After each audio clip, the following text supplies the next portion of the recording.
নিশ্চয়ই থাম্বনেল দেখে আপনারা বুঝতে পারছেন আমার আজকের রেসিপি ফুচকা।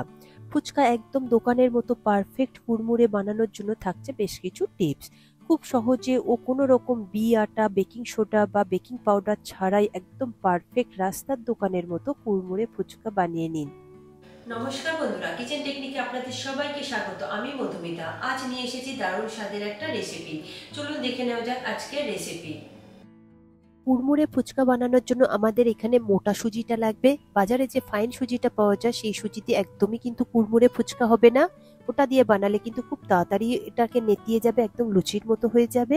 এখন আমি দু রকম সুজি এখানে দেখিয়ে দিয়েছি, একটা ফাইন সুজি আর একটা মোটা দানার সুজি। যেহেতু আমাদের এখানে বিয়াটা নেই, তাই আমরা এখানে বিয়াটা ছাড়াই এখানে সুজি দিয়ে খুব সুন্দরভাবে মুচমুচে কুড়মুড়ে ফুচকা বানিয়ে দেখাবো।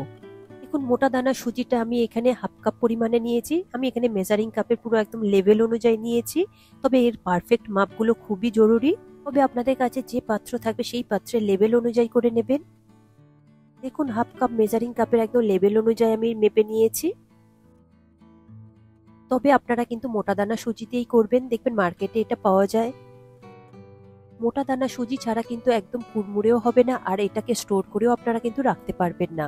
মোটা দানার যদি সুজি হয় তাহলে এটা আপনারা কিন্তু এক সপ্তাহেরও বেশি সময় ধরে স্টোর করে রাখতে পারবেন। এরপর দিয়ে দেব মেজারিং স্পুনে 2 টেবিল স্পুন ময়দা।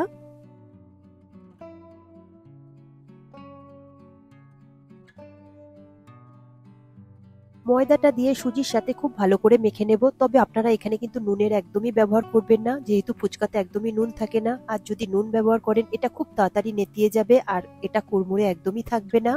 এরপরও আসছে জলের মেজারিং। জলের মেজারিংটা খুবই ইম্পর্টেন্ট। এটা আপনারা ফুটন্ত জল নেবেন। এটা জলটা যখনই খুবই টকবক করে ফুটবে সেই টকবকে জলটা আপনারা নেবেন। দেখুন, টকবকে ফুটন্ত গরম জল আমি এখানে 60 ml নিয়েছি।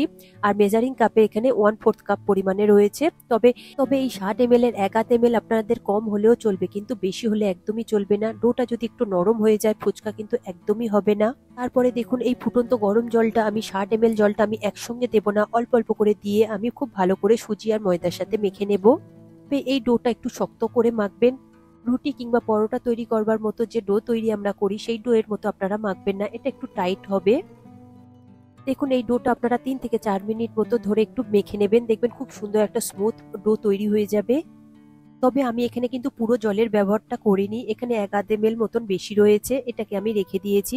তবে জলের পরিমাণটা 1/2 ml কম হলেও চলবে, পরে আপনারা সেটা অ্যাডজাস্ট করতে পারবেন। কিন্তু পাতলা হয়ে গেলে এটা আপনারা পরে অ্যাডজাস্ট করতে পারবেন না। নরম হয়ে গেলে আপনারা ভাবছেন যে একটু ময়দা দিয়ে দেবেন, তাহলে কিন্তু টাইট হয়ে যাবে, তাতে কিন্তু একদমই ফুচকা আর হবে না, তখন লুচি হয়ে যাবে। এরপর ওই ডোটাকে আমি একটা সুতির কাপড় দিয়ে ঢেকে দেবো, দিয়ে তার উপর থেকে একটা প্লেট ঢেকে আমি 15 থেকে 20 মিনিট মতো রেস্টে রেখে দেবো। দেখুন, এই জলটা আমার বেশি হয়েছে, পরে যদি প্রয়োজন হয় আমি একটু হাতে লাগিয়ে নেব। দেখুন, 20 মিনিট পরে আমি ডোটা দেখছি কত সুন্দর একটা, দেখুন সফট হয়ে গিয়েছে।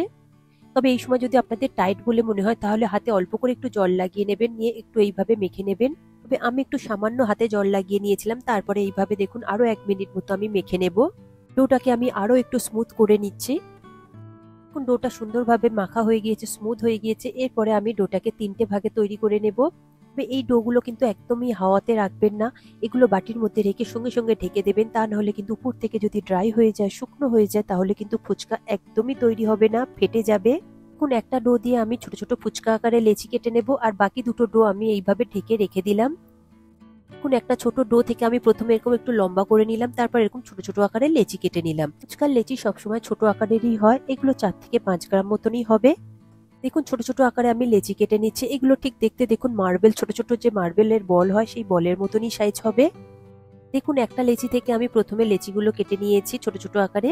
এরপরে দুটো হাতের তালুর মাঝখানে একটা করে এই ছোট্ট লেচি রাখবেন, রেখে খুব ভালো করে একটু গোল করে নেবেন হাতের চাপে। তারপরে গোল হয়ে গেলে একটু হালকা করে চেপে একটু চ্যাপ্টা আকারে তৈরি করে নেবেন। এইভাবে দেখুন, আমি ছোট ছোট লেচিগুলোকে আমি এই একই রকম ভাবে গোল করে একটু চ্যাপ্টা করে নিচ্ছি। ঠিক একই রকম ভাবে বাকি সমস্ত লেচিগুলোকে আমি একই রকম ভাবে তৈরি করে নেব। তবে ফুচকা বানাতে সত্যি একটু ধৈর্য আর সময়ের দরকার হয়, এগুলো খুবই ছোট ছোট আকারের হয় তো।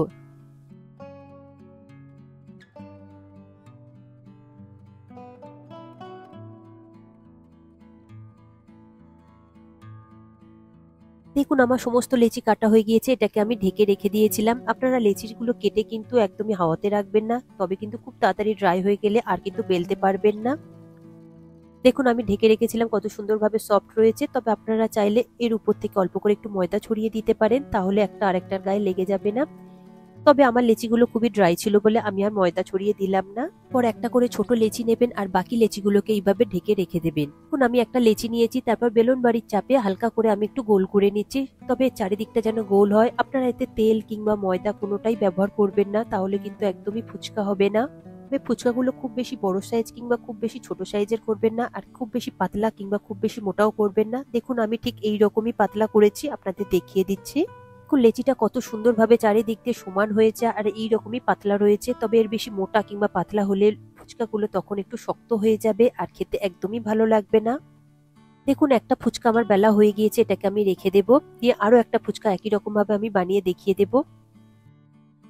ঠিক একই রকম ভাবে একটা ছোট লেচি নেবেন, নিয়ে বেলুন বাড়ির চাপে এইভাবে একটুখানি বেলে নেবেন, সব দিকটা যাতে সমানভাবে বেলা হয়। তবে বেলবার সময় যদি পিঠের গায়ে এই লেচিটা লেগে যায় তাহলে বুঝবেন যে লেচিটা খুবই পাতলা হয়েছে, তাহলে এখানে কিন্তু আর ফুচকা তৈরি হবে না। তাই ওখানেই আপনারা ফুচকা তৈরি করাটা স্টপ করে দেবেন, যেহেতু এখানে আর ময়দা দিলে কোনো রকম ভাবে ফুচকা তৈরি হবে না, এটা তখন লুচি তৈরি হয়ে যাবে। দেখুন একটাও লেচি কিন্তু আমার পিঠের গায়ে লেগে যাচ্ছে না, সবটাই কিন্তু কত সুন্দরভাবে উঠে আসছে। ঠিক এই রকমই হলে তবেই আপনারা কিন্তু ফুচকাটা পারফেক্ট ভাবে তৈরি করতে পারবেন।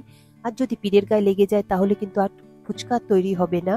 এইভাবে আপনারা ফুচকাটা তৈরি করে আপনারা 5 মিনিট এইরকম হাওয়াতে রেখে দেবেন, আর যদি একটু সময় লাগে তাহলে একটু সুতির কাপড় দিয়ে আপনারা ঢেকে দেবেন। তবে আপনারা কিন্তু খেয়াল রাখবেন, প্রথম যে লেচিটা আপনারা বেলেছেন সেই লেচিটা কিন্তু প্রথমেই ভাজতে হবে, তাই ঠিক সেইভাবে আপনারা সাজিয়ে নেবেন প্লেটের উপরে। সমস্ত লেচি বেলতে আমার 20 থেকে 25 মিনিট মতো সময় লেগেছে, তাই আমি এগুলোকে একটু সুতির কাপড় দিয়ে ঢেকে রেখেছিলাম। এরপর ফুচকাগুলো ভেজে নেওয়ার জন্য একটা কড়াই নিয়েছি, কড়াইতে আমি পরিমাণ মতো তেল দেবো। যেহেতু এগুলো ডুবো তেলে ভাজা হবে তাই আপনারা আপনাদের প্রয়োজন মতো তেলটা দিয়ে নেবেন। দেখুন তেল গরম হয়ে গিয়েছে। এরপরে দেখুন ফুচকাগুলো যেটা উপরের সাইডটা রয়েছে, উপরের সাইডটা একটু শুকনো হয়ে যাবে হাওয়াতে, সেই সাইডটা তেলের উপরে থাকবে, আর ফুচকার নিচের সাইডটা একটু নরম থাকবে। যেহেতু ওটা ফুচকার নিচে রয়েছে তাই ওটা তেলের নিচের দিকটা আপনারা এইভাবে দেবেন। ছোট ছোট টিপস গুলো যদি আপনারা ফলো করেন তাহলে কিন্তু পারফেক্ট ভাবে তৈরি হবে। আপনারা যদি ফুচকার ওই তলা সাইডটা উপরের দিকে করে ভাজেন তাহলে কিন্তু ফুচকাটা একদমই পারফেক্ট ভাবে কুড়মুড়ে তৈরি হবে না, কিছুক্ষণ পরে ওগুলো একদম নেতিয়ে লুচির মতো হয়ে যাবে। এরপর ওই গরম তেলের মধ্যে একটা ফুচকা আমি ছেড়ে দেব। দেখুন ফুচকাটা গরম তেলের মধ্যে দেওয়ার সাথে সাথেই কত সুন্দরভাবে ফুটলে গোল হয়ে গিয়েছে। যদি তেল থেকে উঠতে একটু দেরি হয় তাহলে বুঝবেন যে একদমই পারফেক্ট হচ্ছে না, তাহলে তেলটা গরম হতে আরো একটু বাকি রয়েছে।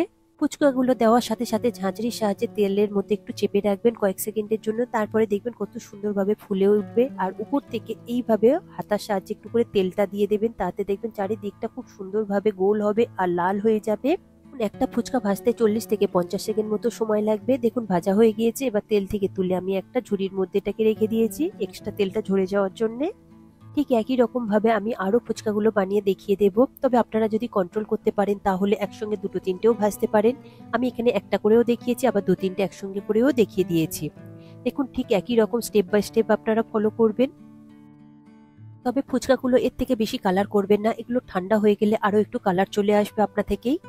তবে ফুচকাগুলো ভাজবার পরে এইভাবে একটু টিস্যু পেপারের উপরে রেখে দেবেন, এতে করে এক্সট্রা তেলটা ঝরে যাবে। আর ফুচকাগুলো একটু ঠান্ডা হলে তারপরে দেখবেন খুব সুন্দরভাবে কুড়মুড়ে হয়ে যাবে।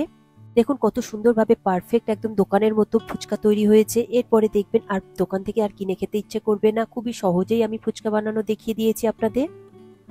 দেখুন রেডি হয়ে গিয়েছে আমার সমস্ত ফুচকা ভাজা। দেখুন সমস্ত ফুচকা আমার গোল গোল হয়েছে, একদমই কুড়মুড়ে হয়েছে। পরে এই ফুচকাগুলোকে আপনারা ডিরেক্ট স্টোর করবেন না, আপনারা 10 থেকে 15 মিনিট মতো একটু যদি রোদে রেখে দেন তাহলে ফুচকাগুলো আরো সুন্দর কুড়মুড়ে হবে, আর এর গায়ে যে এক্সট্রা তেলটা থাকে তাহলে সেটা টেনে যায়। আর যদি আপনারা রোদে না রাখতে পারেন তাহলে একটু টেবিলের মধ্যে এইভাবে একটু বিছিয়ে রেখে দেবেন 10 থেকে 12 মিনিট মতো, তাহলে দেখবেন এর যে এক্সট্রা তেলটা একটু টেনে যায় আর এটা খুব সুন্দরভাবে কুড়মুড়ে তৈরি হবে, এর গরম ভাবটাও কেটে যাবে। দেখুন ফুচকাগুলো কত সুন্দরভাবে কুড়মুড়ে হয়েছে, হাতের চাপে দেখুন ভেঙে একদম গুঁড়ো গুঁড়ো হয়ে যাচ্ছে। আর কতটা পাতলা তৈরি হয়েছে। মোটা ফুচকা হলে কিন্তু একদমই খেতে ভালো লাগে না, একটু শক্ত হয়। এরপর ফুচকাগুলো ঠান্ডা হয়ে গেলে তারপরে আপনারা এয়ারটাইট কন্টেনার কিংবা কাঁচের শিশির কিংবা এরকম জিপলক ব্যাগের মধ্যে রেখে আপনারা 10 থেকে 15 দিন মতো স্টোর করে রাখতে পারেন। দেখবেন ফুচকাগুলো একদমই প্রথম দিনের মতো একদম কুড়মুড়ে আর মুচমুচে থাকবে, কোনো রকম ভাবে নেতিয়ে যাবে না। তবে গরম অবস্থা একদমই স্টোর করবেন না, তাহলে কিন্তু এগুলো নেতিয়ে যাবে, একদমই ভালো থাকবে না। আপনারা প্রতিটা স্টেপ ফলো করে এইভাবে বানিয়ে নিন একদম দোকানের মতো পারফেক্ট ফুচকা। আপনারা বি আটা, বেকিং সোডা বা বেকিং পাউডার ছাড়াই আপনারা খুব সহজেই দেখুন বানিয়ে নিতে পারবেন।